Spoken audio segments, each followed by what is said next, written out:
name is David Hales, and I'm the K-12 Social Studies Consultant here at Wayne RESA, and welcome to Creating Culturally Responsive Citizens utilizing the C3 framework in social studies. What I'm going to do is share my screen, so if you could just bear with me just for a quick second here, and bring up the PowerPoint that I'm going to be using for today. So you should be able to see that, and that should be full screen on here. Excellent. So again, welcome everybody. I appreciate you being here. Before I get into the agenda for today, I want to, first of all, let me advance the screen. There we go. Something I want to mention, and if we've worked together, you're probably familiar with this, but if you're not, then this is something I want to make sure that you're aware of. One way to stay in contact, which is a way for me to be able to continue to provide support for you, is on this topic or on other topics, particularly related to social studies, because of my role at Wayne RESA, is to join one of the social studies listservs. So that is a main vehicle, a main tool that I use to communicate with teachers from around the county, but it also contains many people who are not from the county. So what are these listservs? If you look at the bottom of the screen, you can see that they're really broken down by what you teach if you're a social studies teacher. So it's everything from K2 is a group by itself, to grade 3 is solely by itself, to high school, right, where you have 4 different courses in there. And so there's high school econ, high school civics, high school world history, and high school US history in there as well. So why might you consider, because I'm going to tell you now that I'm going to bring this up at the end, again, is really for a couple reasons. One, this is an opportunity for me to send really targeted either resources and information to your particular grade level that pertains to social studies.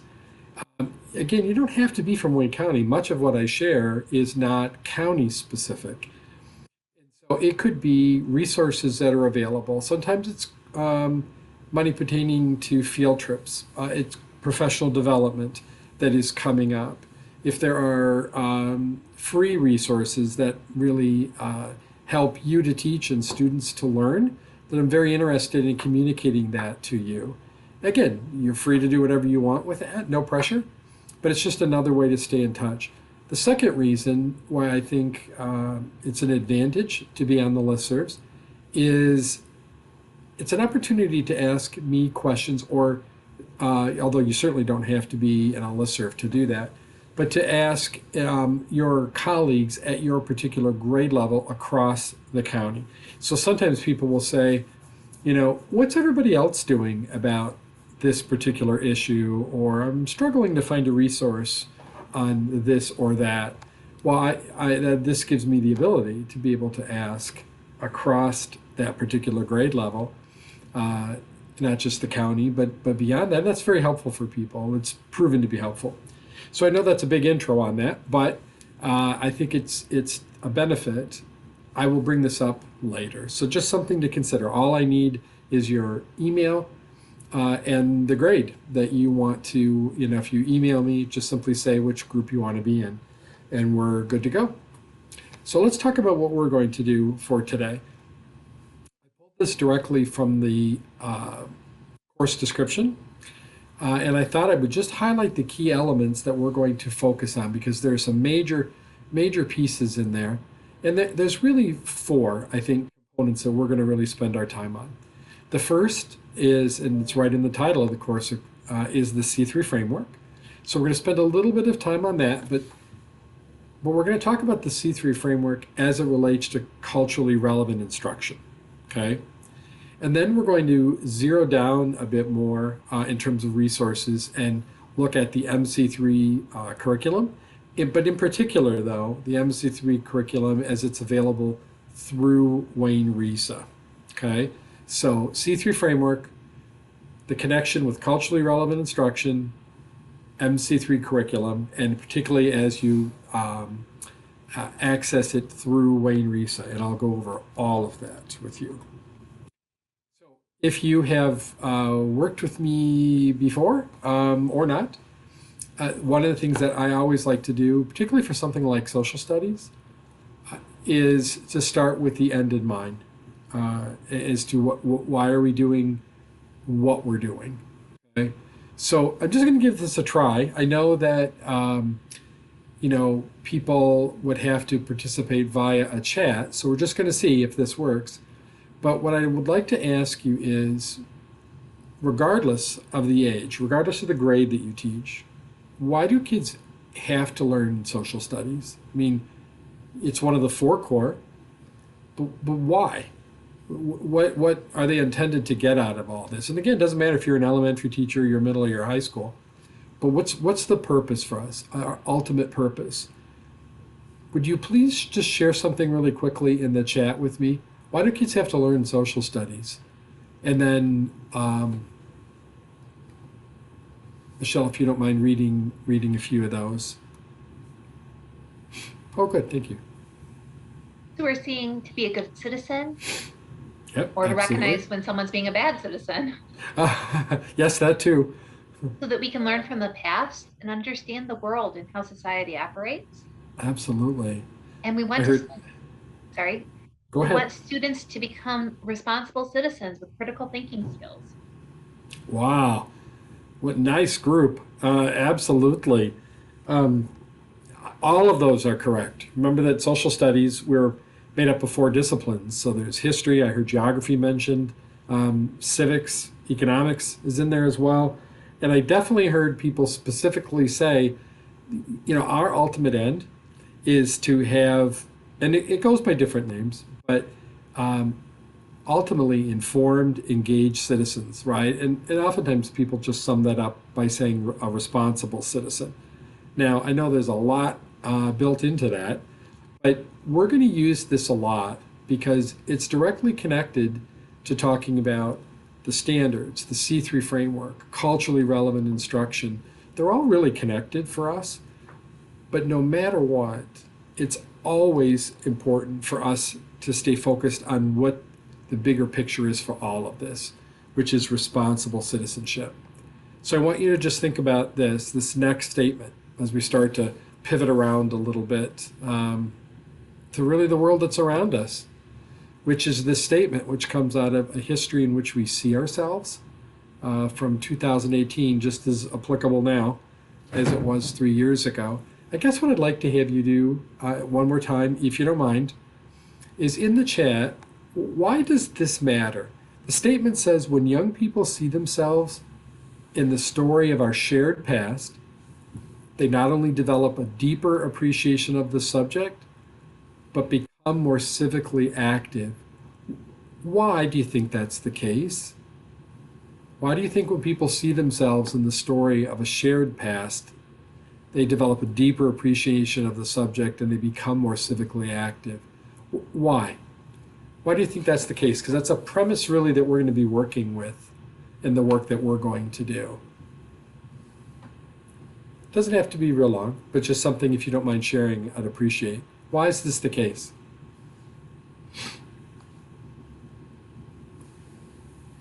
We're getting a lot of answers. Equity, striving for Absolutely. equality, Absolutely. to become active because of what is not shared. Oh, wow. Nicely said. It Yeah, means that we absolutely. belong.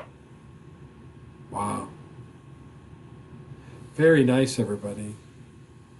And Those are oh, sorry. no, please go ahead, Michelle. Sorry. We find a connection to our past and the people of our past, and it helps us navigate our mindset for the future. Wow. Very nicely said. And someone mentioned actually what is really a nice segue to this next piece, which is any surprise. I don't think this research would shock anybody. The research shows that self-image of students suffers when one of two things here, right? They regularly encounter negative depictions of people who look like them. That's the only thing that they see. Self-image suffers for students. And then, even though it says 2010, I think it's just as appropriate or applicable now, that when there's omission, right? Which is what we just talked about, and you see on the earlier one, when you see yourselves, in a shared past, right? You have a deeper connection to it. If you don't see yourself, if you're omitted or the only thing you see is negative, kids suffer, right? Kids suffer. The good news, and the reason why I'm doing this through social studies, I told someone you don't have to be a social studies teacher that's here, but this is sort of like the case study, I suppose. The approach that I'm really taking here is social studies, and I should say courses. They're really pivotal opportunities for promoting civic engagement in young people, right? And we're going to flesh that out more. What does that mean in terms of like the standards that we have? And what does that mean in terms of this thing called the C3 framework? So, bad news, again, I don't know if anyone would necessarily take issue with this, but there's a lot of evidence that shows, right? Schools with high percentages of students of color and low-income students tend to have the least innovative and most ineffective social studies courses. Now, I know there's a lot packed in there, like what do they mean by innovative? And what do they mean by most ineffective? But I think the idea behind it is something that I think we probably could all agree with, because what ends up happening is, lots of evidence, at least focusing around the history and government, is that, many kids find it alienating and irrelevant, right? History and government. And then the part that really struck me, it's just like a dagger. And to me, the graphic that's down below with the kids slumped over their desk at the conference table, to me sort of fits here, is that they see a disconnect, right? They don't see a connection between the civics or government that they're learning about, or the history for that matter, and the reality of their lives. And so that's why, like I said, we're going to sort of take a little bit here and zero in on, okay, so what is available? What direction do we really move in with this? So let's talk, we're not in breakout rooms. This was my fault. I didn't realize we don't have the ability, but we seem to be doing okay with the chat features. So I appreciate this. So here's the deal then. If the bottom line is that to develop a responsible citizen, and we're going to say a responsible citizen is a student that's engaged, but it's more than just being engaged. They're informed, right? They're active. So what does instruction need to look like if that's what we actually are aiming for? Arguably, it's not kids just sitting and being lectured to, not to say that there isn't a role for content delivered in that manner at some times or at some point. But if you want a student that's going to sort of exit, in a sense, in grade 12, and now, let's be honest, this is a lifelong pursuit, developing responsible citizenship. And all those, I always say probably know people who are still working on this as adults. So this is definitely something that grows over time, right? So what does instruction need to look like? So if you could zero in on a classroom, regardless of the grade, although that matters a little bit too, what kind of things would you see kids doing that would tell you that they're on the path towards being an engaged and informed citizen? Can you drop just a few things in the chat? What's it kind of look like and sound like? And do you mind, Michelle, sharing a few? Sure. I'm seeing debates. Yeah. Opportunities for students to actually do the things that you're sharing rather than just hear about them. Absolutely. Discussion with evidential support. Collaboration. Lots of call outs here to discourse and the importance of discussing. And then stating opinions respectfully, even though we may not agree with each other. I want to amen that one. Yeah, absolutely. And then providing opportunities for students to enter into conversations about social studies topics that affect them individually, that are part of the context of their life, and then having a safe place to have those discussions. Well, very nice, everybody. I mean, what I heard as some themes across what you said is, what we call discourse, right? But in the context of whether it's debate or discussion, I heard a lot of kids talking, right? We're social studies, right? it's based on a premise that kids' knowledge is built, right? And part of the way that knowledge is built or grows is through discussion with each other, right? And I heard people talk about being able to form an opinion, back that up with evidence, right? In that, those are all super important. So let's swing around a little bit to culturally responsive teaching and start to build the case on, okay, so how does this fit? And this is from Ladson Billings. I apologize, it's yellow, so you can't see the upper right. But we're going to go with sort of the definition to some degree at its most basic, which is culturally responsive teaching being a pedagogy, correct, that recognizes the importance of including students' cultural references in all aspect of learning, okay? So granted, that's an academic and sort of a 10,000-foot view, but what are some of the characteristics of it? So these come again from her work and from actually Brown University. So these are just some. It's not by any means all inclusive here. But I want you to start to think about these, particularly as we talk about in a bit our standards, we talk about the C3 framework, and what the fit, what the connection is. So one of the first sort of characteristics or defining features of when you're seeing culturally responsive teaching involves parents and families, and recognizing the important role that they have in shaping that child and teaching that child. I know parents certainly can be problematic at times, but I think in culturally responsive teaching, it's recognizing that important role and that unique perspective that parents have in making sure that people are reaching out to parents, including the knowledge that parents have that only a parent could have about their own child. Second thing is, again, this is sort of and should be a universal, right? And that is communication of high expectations for everybody. Okay? One of those things that I think appears simple, but in practice really isn't, and for a lot of reasons. There's lots of reasons why I think this doesn't always happen. I don't think anyone ever, that I've never met a teacher that, consciously was choosing not to do this, but sometimes this doesn't happen. Whether it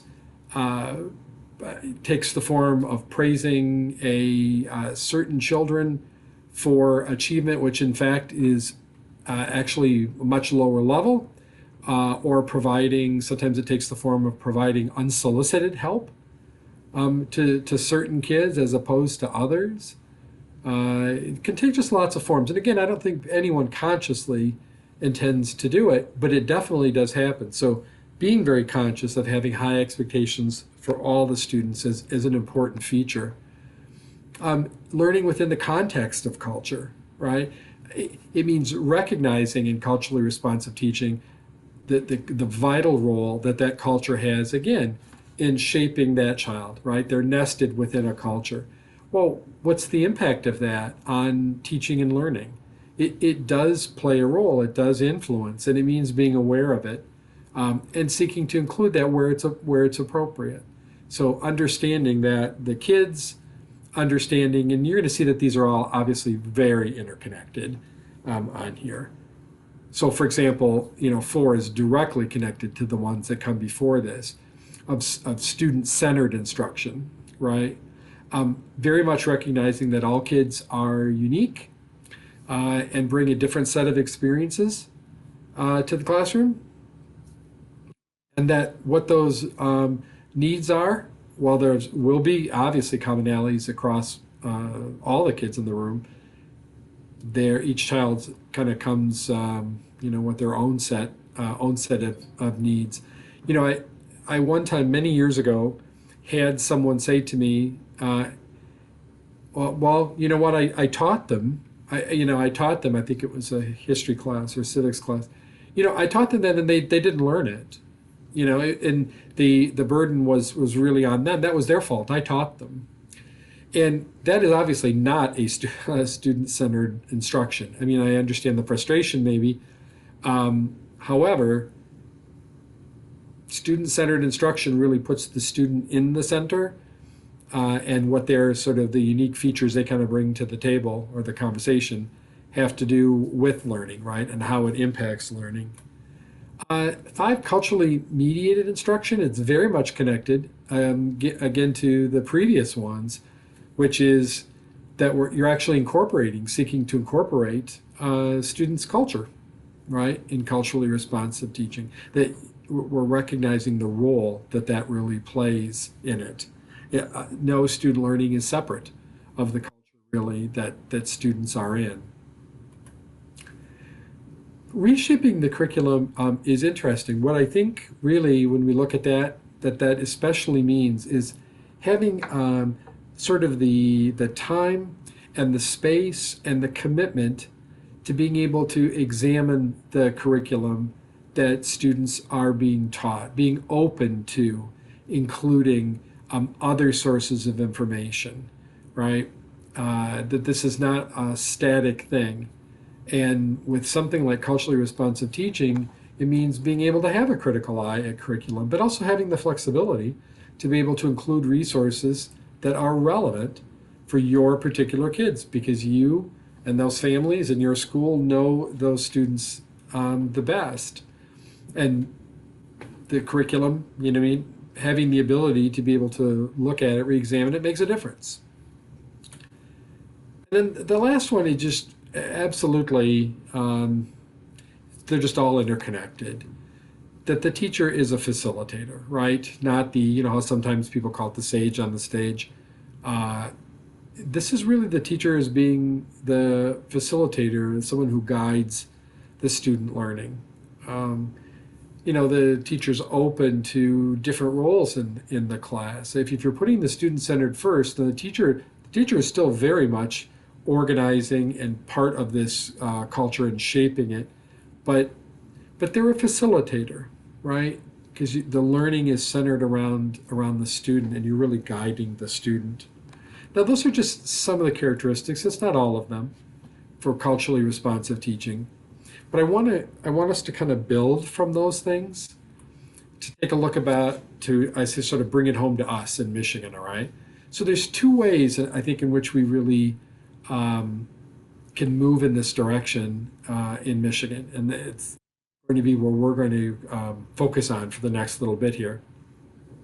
One has to do with the social studies standards, okay, and we'll talk about that in a second. And the other, of course, you already knew, is the C3 framework.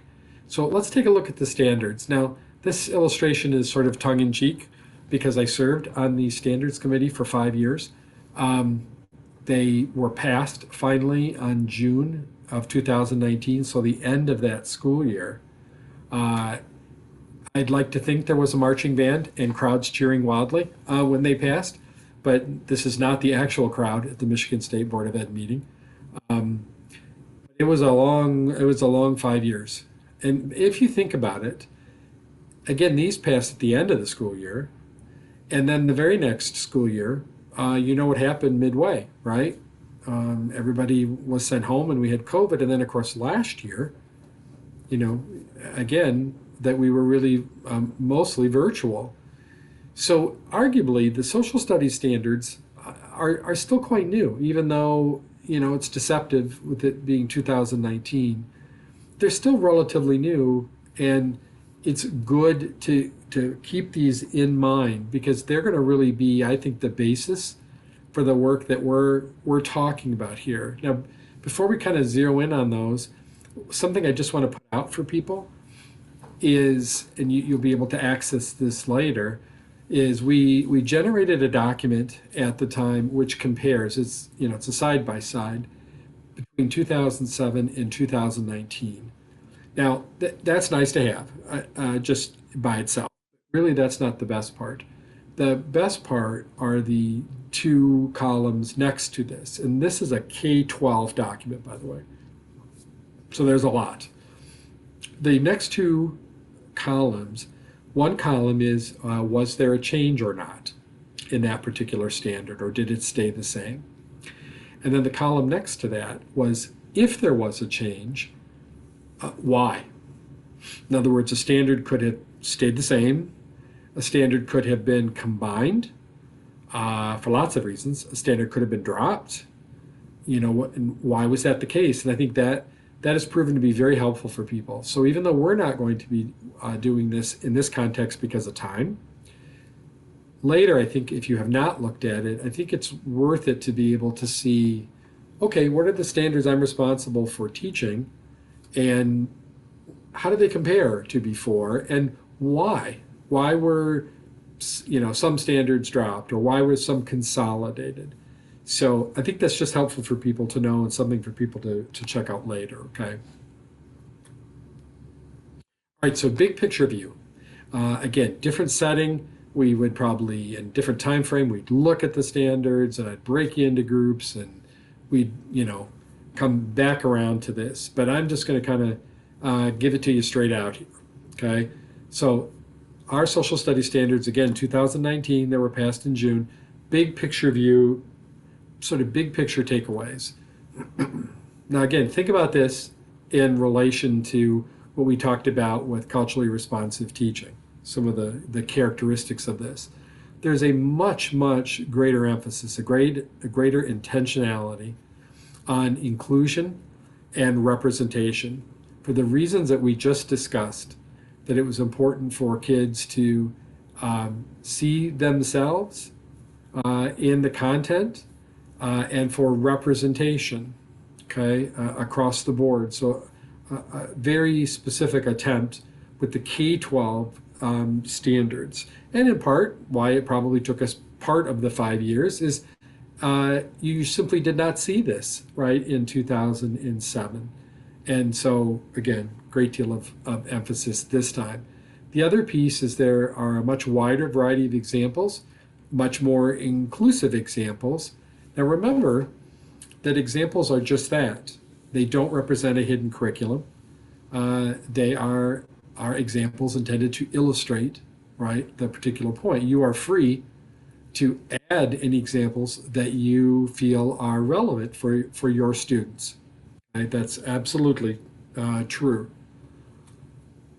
And then, no surprise when you think about culturally responsive teaching, there's an expectation with these standards of drawing on and connecting students to the world that's around them. And we'll explain that in just a bit here. So again, it goes back to number one, right? An emphasis on developing student skills to become active and informed citizens, right? Very, very important. So, I mean, another way to put this is not just learning the what, but using critical and deeper thinking. And someone used critical skills and earlier in one of the comments to examine the why that's in here. Okay? So very conscious attempt. There is still absolutely the content, of course there is, but it much more of an emphasis on the student skills, the thinking skills, the criticality, the deeper thinking. So what's that sort of look like pedagogy-wise? So let me go back for a second. So we have the standards, right? Standards to me are almost like a foundation, because it was, again, a very conscious attempt to really look at these differently than what you would have seen in 2007. So what about the pedagogy, though, for actually teaching it? Let's just click on here. Oops. That's where you get to this, right? And if you are in the sort of the social studies world, you've probably at least caught sight of this image before, which is the C3 framework. So it's important to note that this is a national document, okay? So nationally based, it is not the MC3 curriculum, but the C3 framework, nationally based, not a set of standards, but what it really does is really defines the pedagogy for really helping us to get really towards culturally responsive instruction. And here's what I mean by this. So it says that in really powerful meaningful social studies instruction, right, with our goal, our stated goal, is that you are going to generate or help to develop a responsible citizen, right? Which means you're active, you're engaged. Well, what does that instruction actually look like? So our big takeaway for the C3 framework really says that good instruction is the really the interconnection of these four dimensions. Now, I always say this is not a pecking order. One is not more important than the other. They're all interconnected. They really rely on each other. I think that the takeaway is whether it's kindergarten, whether it's middle school, whether it's high school, is that all of these are important at that really appropriate developmental level for students. So what's it saying here? So it's saying that in really meaningful instruction, right, that it's question-based, or we call it inquiry. I know different other disciplines refer to it with different terms, but we call it inquiry-based, right? Developing questions, that it's that natural inquisitiveness that all kids have about the world that's around them. So you see the importance of the standards, right? In an attempt to be much more intentional about the inclusiveness here, wanting kids to look at the world that's around them, focusing on that. And along with that, in the second dimension, that kids are learning not just the content, so we can all relate to that, right? Civics, econ, geography, and history, but the disciplinary skills or tools that kids need to think about that content, to engage with that content. Why? You want a responsible citizen, which means they're engaged in the world that's around them. Then they have to have some content to do that, but they have to have more than just the content and be asking questions. They need tools to be able to really work more deeply. So what's that mean? The tools include things like a student's ability to, again, to express an opinion, to provide evidence for that opinion, kids being able to look at sources, primary sources, and how do you know is it a relevant source? Is it real news or is it fake news? Being able to synthesize, analyze, interpret, right, a document. Kids being able to compare and contrast. Those are all really important pieces. Again, think of them in the bigger picture. So you're asking about the world that's around you. You're applying that content to it and being able to analyze it. And then 2 and 3, of course, I've already tipped my hat there, that kids and really all citizens are ultimately analyzing sources of information, right? We're just bombarded as adults by sources of information in a variety of forms of media. And that's a challenge, right? That's a challenge for us. And it's even more of a challenge, right, if you are 10 years old, right, or 13 or 18 years old. Remember, I said this is a lifelong pursuit, without a doubt. So that's part of this is, again, it goes back to those disciplinary tools, is, how do you interpret, how do you read a political cartoon? How do you read and understand like the information that's in a text versus something that's from a photograph or a physical object itself or strictly audio or video? There are all sources of information. Our world is packed with all of these things. How do you gather? How do you evaluate them? And then I mentioned this earlier, and I have said this before, that I don't know that it matters whether you call it claims, evidence, reasoning, or a thesis. I don't know that that matters as much as the idea behind it is just crucial, which is if you're a responsible citizen, right, you need to be able to express a thought on something, an opinion on something, and you need to be able to back it up with information that's relevant, right? And I know that looks different if you're elementary versus middle versus high school, But this is something that builds, right? If you're going to engage in the world that's around you, one of the ways you engage is being able to communicate with others, right? That's in the fourth dimension here. And you said this very clearly, which was terrific. In social studies, kids are communicating, right? Communicating what they learned. They're building their knowledge by being in conversation with others, right? Responsible citizenship, engaged in the world around you. It means engagement means you're communicating, you're talking. And of course, that's connected to taking informed action, right? You have to practice engagement. It has to be something that becomes part of your disposition, right? And a desire to be involved. And that just doesn't happen automatically.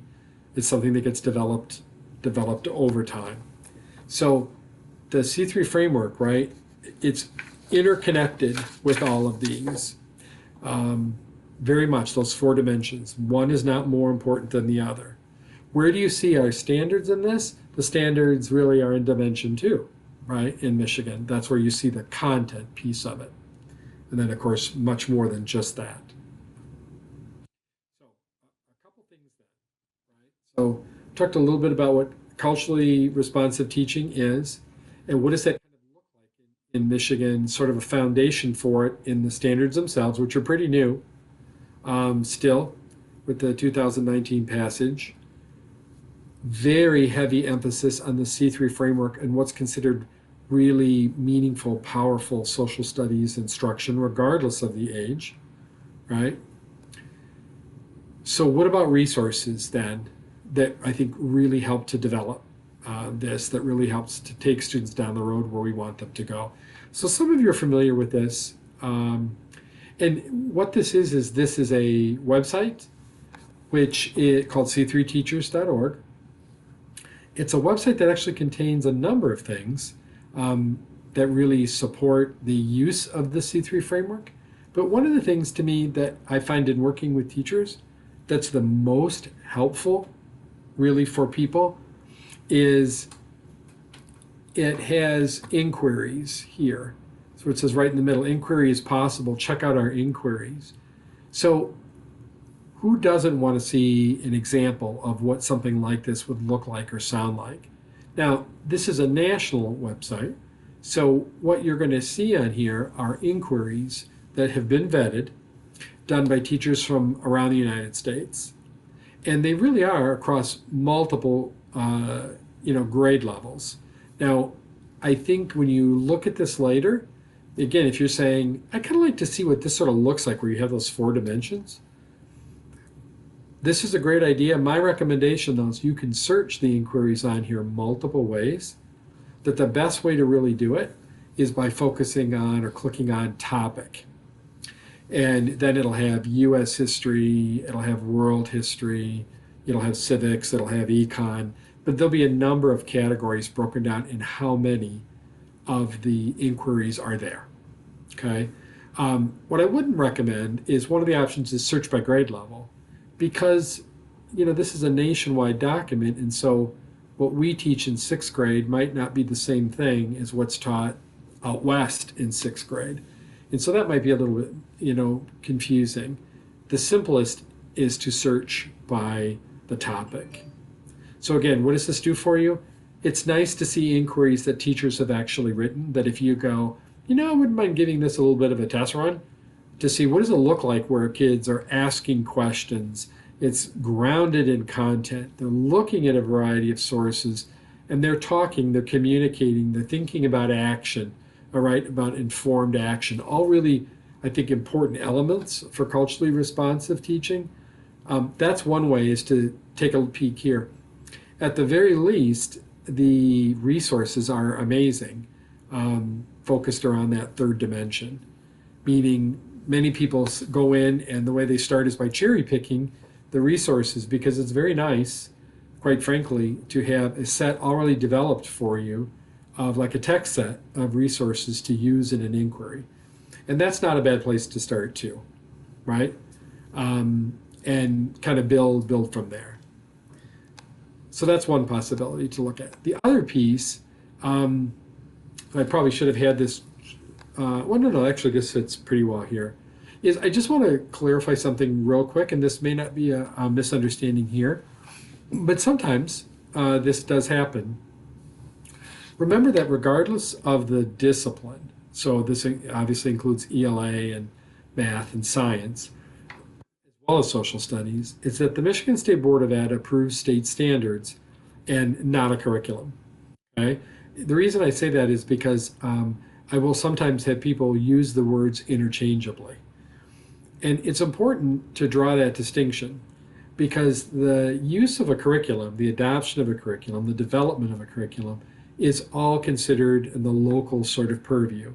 There is no state curriculum in social studies, okay? And I think it's important just to say that out front. Why? The reason is because, you know, there are initiatives or efforts like the C3 framework, right? Which was a statewide effort to generate an aligned curriculum, right, to be able to use in social studies. And so this occurred over really a number of years. MC3 has been around for some time and is in the process of being updated, meaning the books that are out of print have been identified and substitutions are in the process.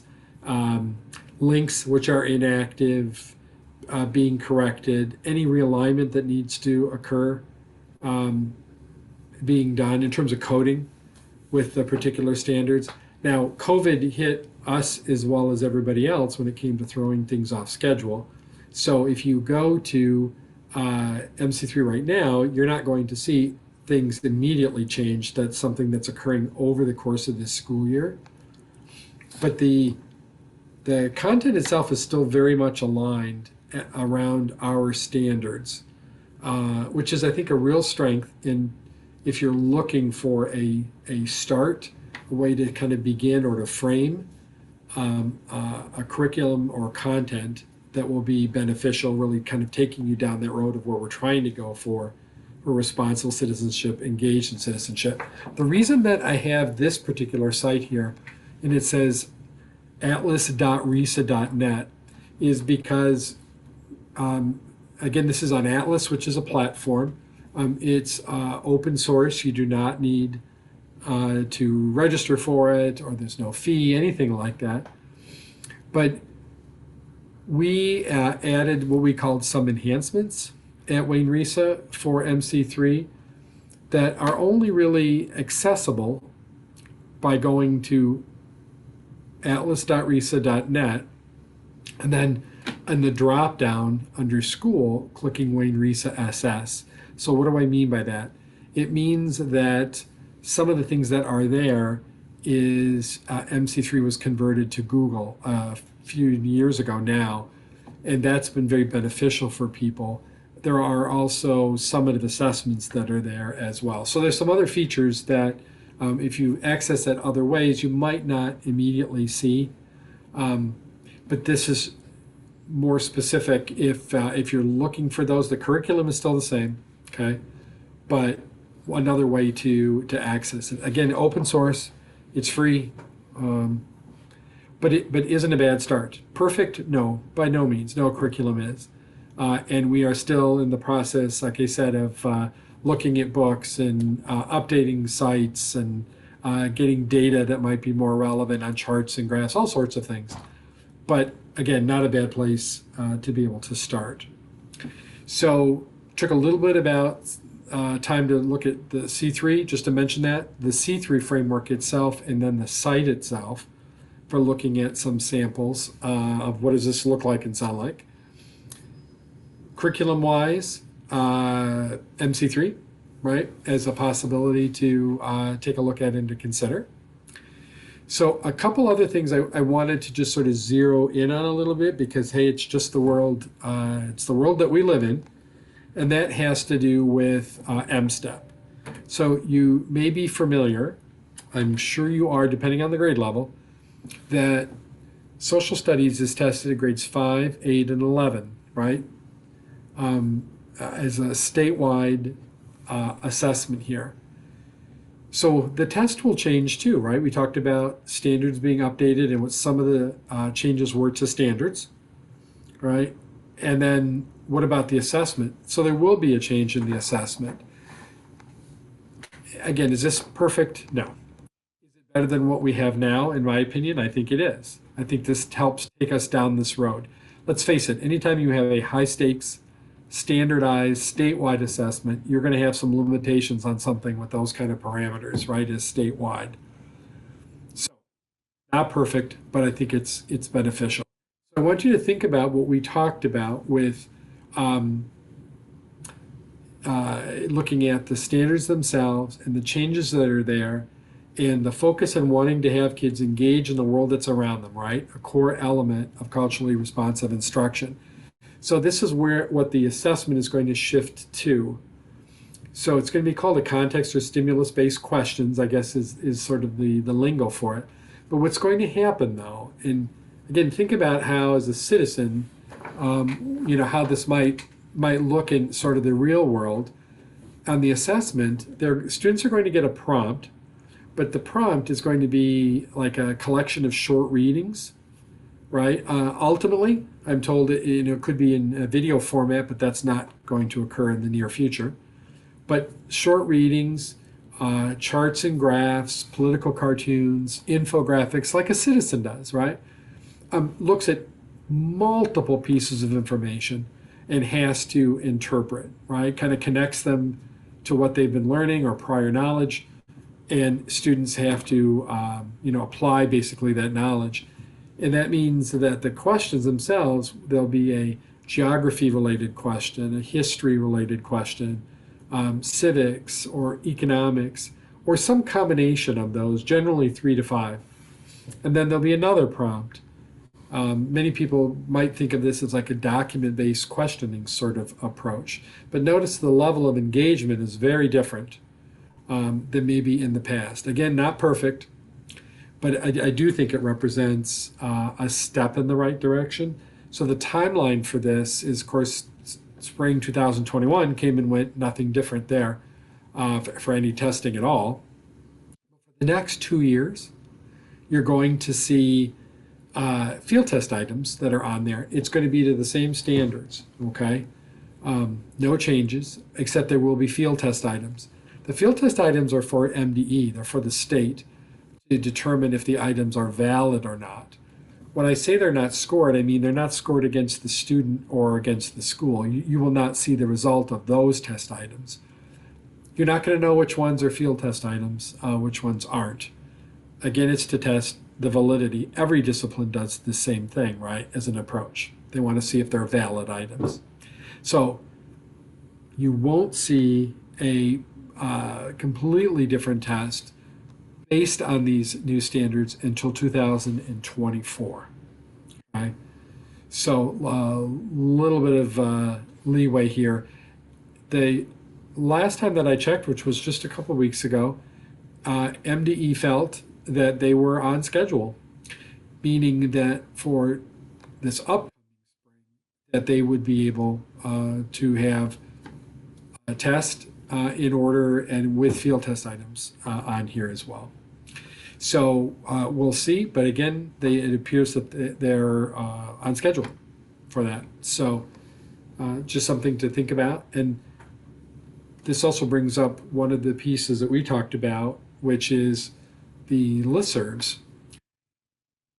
One way to know if there are any changes for MSTEP related to social studies is to get on a listserv, and allows me to be able to pass that information on to you. You don't have to be from Wayne County for that. That's not Wayne County specific. As I said, most of the information is not really Wayne County specific. So kind of bringing this all home here, one of the things that I wanted to try to do, again, going back to our goals, was to sort of establish, what are sort of the basic principles of culturally relevant instruction, and how does that actually play out in Michigan in terms of the students that we work with, particularly through social studies. And so one, again, a conscious attempt to be more representative and inclusive in the standards themselves, which are still very new standards. Two, the really use of the C3 framework in the sort of standards and the pedagogy is very much present here. Now, with the final goal being having a responsible citizen, right, which means that students is informed and engaged, I think there's a nice connection there. In terms of resources for it, at least to kind of get up and going, it's nice to be able to look at something at C3 Teachers. It can be overwhelming at first when you look at something like that because they're pretty large, some of them. So again, that may be you saying, hey, here's something that I want to pull as a sample to use to try out. But if you're like, no, that's a little too much for me at this point, that's fine. Use the resources. If you're looking for something that's a little bit more local, I'd still suggest, even with its age, the C3 framework. One of the things that we're intending on doing in a collaborative effort across multiple counties is to include inquiries, to develop our own Michigan hub, and to include inquiries within the curriculum itself. Now, again, all of these things take time. COVID threw us off as much as it threw anybody else off, timing-wise. But those are all things that we're continuing to work on so that people not feel that there isn't anything to be able to utilize. We talked a little bit about the assessment, right, for MSTEP, that it'll be 2024 before there's a brand new test. In the meantime, there'll be field test items, but you will not see those items. You won't be able to determine which are the field test items. And the scoring of those does not count against the student or against the school. Remember, the purpose is to test validity for the test items. So, and then the last piece, I take my responsibility of continuing to support you and to staying connected very seriously. And I know that this may have been a lot of information, and there may be questions after this, or you're just looking for continued resources and to stay informed. So if you look down below again, pick the grade level which is the most appropriate for you, or course. You could have multiple on here, particularly if you're high school. And just email me at this email address and just tell me the group or the course that you'd like to be in, and I can get you connected. So one of the things that will be coming up soon will be resources on Constitution Day, right? That's across all of K-12. But I can send you resources, lessons that you can pick and choose from if you wish. But that's just one way to stay connected. That is all the information that I have for you. About 6 or 7 minutes to go here. Michelle, can people ask questions in chat or? Sure. If you have any questions, if you want to throw them into the chat, we already did get one about just reaching out to you. In addition to the listserv, if people have questions, they can reach out to you directly at that email too, right? Absolutely. You bet. Please do. Please do. Everyone is busy. There's a lot going on. And if I can help support you, I am happy to do it. So please do. Any other questions? I know, again, we did not have a lot of time, but hopefully that learned a little bit more and kind of moved a little bit farther down the road here. There was a question about the MC3 curriculum, and that is free to access through our atlas.resa.net site. It is free. It's actually free to access anywhere that with Atlas. Okay. Now, if you're looking to download it on your server, if there's some other issues in there, that doesn't mean that a district or a school can't purchase Atlas. But in terms of accessing, we were very intentional when we worked on MC3 that it be freely accessible to anybody. And so it is. You can Google it and find it freely accessible. The advantage of doing it through Wayne RESA is that some of the pieces like the summative assessments or having it in Google right now reside really more for technical reasons on Wayne RESA's site. But yes, it is free. Absolutely. And then we have a clarification question. So I'll go ahead and Sure, read this. you bet. So when we think about this year's M-STEP, as well as maybe the next few years of M-STEPs, those are going to be based on the 2007 standards, correct? That's correct. Now, the interesting thing is there really wasn't a great deal of change. There was more inclusivity, right? More representation, but there was not a shift in the content. So, for the most part, we're okay. I think when it comes, it'll still be on the 2007. What I mean by that is, if you were teaching Michigan in grade 3, you were still teaching Michigan, or in 5th grade U.S. history, it still covers the same time span in there. There was not a shift in that at all. So yes, for a couple of years it'll be the 2007, and it will not shift over until 2024. There is a little bit more of Era 4 included in there because they've not previously been Era 4 in 7th grade for early ancient history, coming from the high school a little bit, mostly focusing around religion, world religions. And then there was a reorganization, remember, in 6 and 7 too. 6 is very solidly world geography, and 7 is early ancient history. If you're an MC3 user, you've been doing this for years, but the standards just sort of realigned to that and changed somewhat. But yes, good question, good point. Anything else, Michelle? The last question was about when they contact you regarding the listserv, they just need to specify which grade level band or course that they're interested in, and then just clarifying that they're able to sign up for multiple.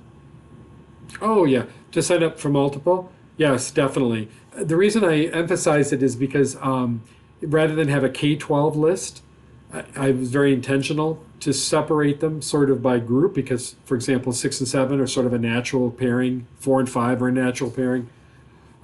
So yeah, absolutely. Just email me, then I've got your email, and then tell me which group, and you can be on multiple groups.